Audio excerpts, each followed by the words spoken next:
Hi there, welcome to this third video now in this complimentary series on communication effectiveness for business development professionals and sales professionals. What we're going to do now is we're going to look at a few ideas on how you can work smarter, and particularly in which sort of situations that you can apply what I'm teaching you here in this series here today.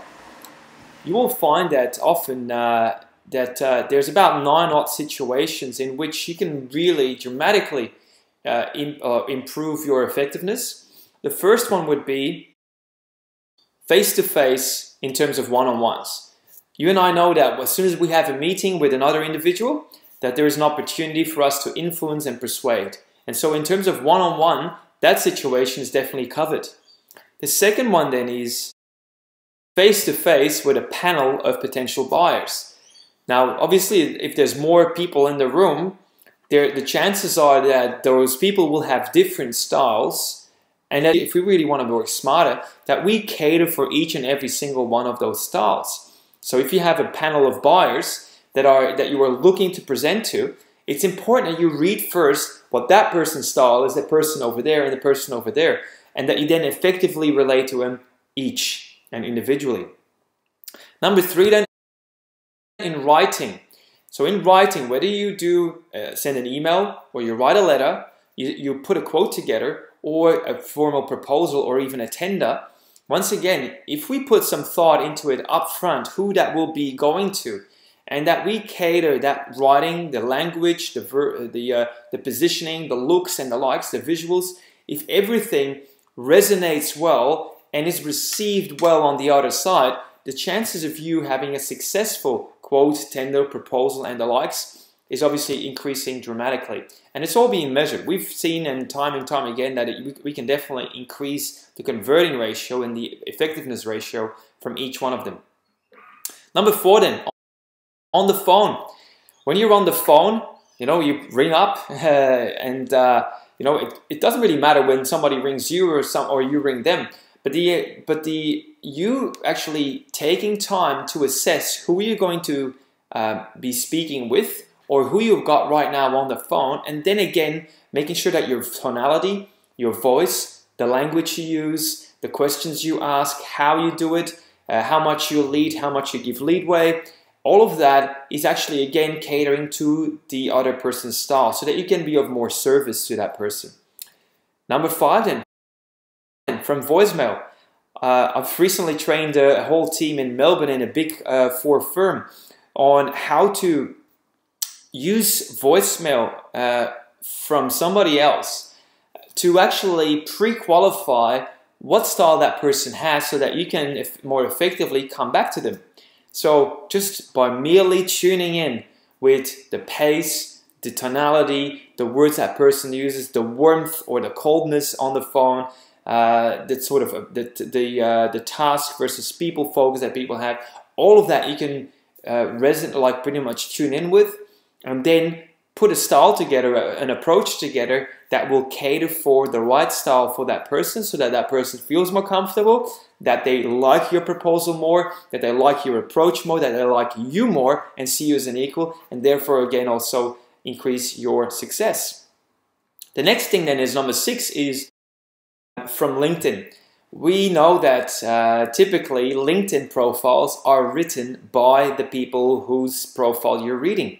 And so by just taking a little bit of time up front before the first meeting of understanding where those people are coming from, what their background has been, and most importantly, reading the sort of words that they find important, the values that may resonate through their profile, all of that, things that I teach on how to read that, reading people effectively, all of that is pretty much, it stands out of those profiles because they write it themselves about them. It's easy then to also read what their psychology looks like and how you can approach them in a way that suits them. Number 7 then, from resumes. In resumes you will find typically also here and there, because there's certain standards, but you will find certain ways that people express themselves similar to what they would do on a LinkedIn profile, even though here there's a bit more structure to it. You will find that it will also give you valuable cues that allows you to tune in with them up front before even meeting them, so that by the time they come up, you can rehearse and prepare for an effective meeting. Number 8 then, at a function or an event. There's a networking function, there's lots of people in the room. What do? It's important that you then again look at people, observe their body language, their non-verbal communication. And even before you are part of a conversation, even though you are about to engage with someone, you just observe their style. When they are walking through the room, where they are in the room, how they hold themselves, hands in pocket or out, what sort of clothing they wear, what their facial behavior looks like. All of this gives you very valuable clues. Also, how they walk, how they treat people while in the room. All of this gives you really good insights on preparing more effectively for the conversation with them.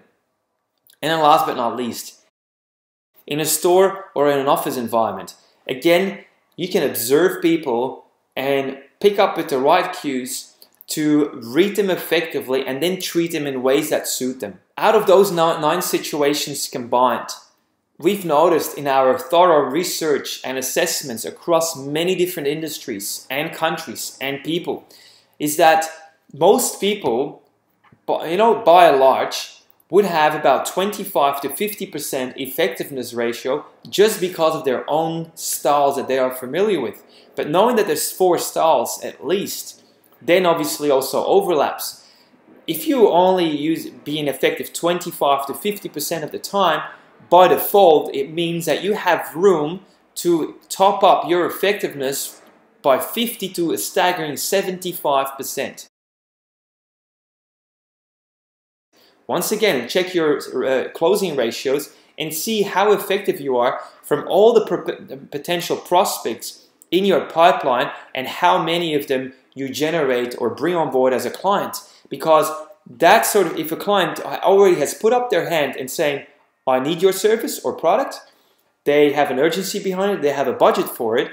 If then they are not ending up going with you, it's a quality or effectiveness question, not the fact that they were not really interested. So they just bought from somebody else instead.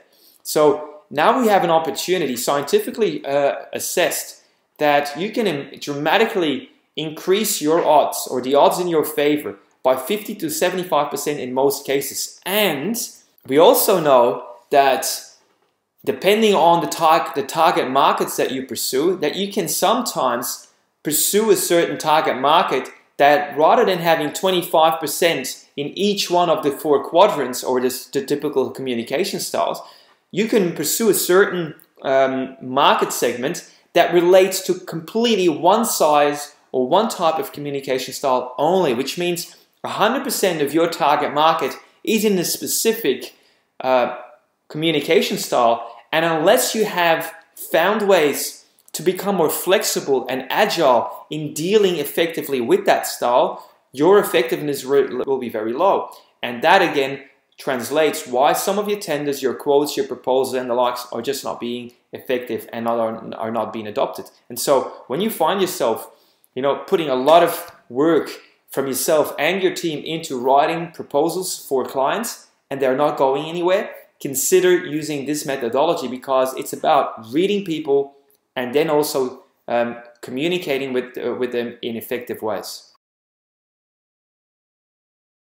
Now, if you liked what this video was about, stay tuned, because I'll be getting back to you with some really valuable insights on how you really can take this all to the next level. So look forward to seeing you again next time. And until then, I wish you a fantastic day and appreciate you sharing. Bye-bye.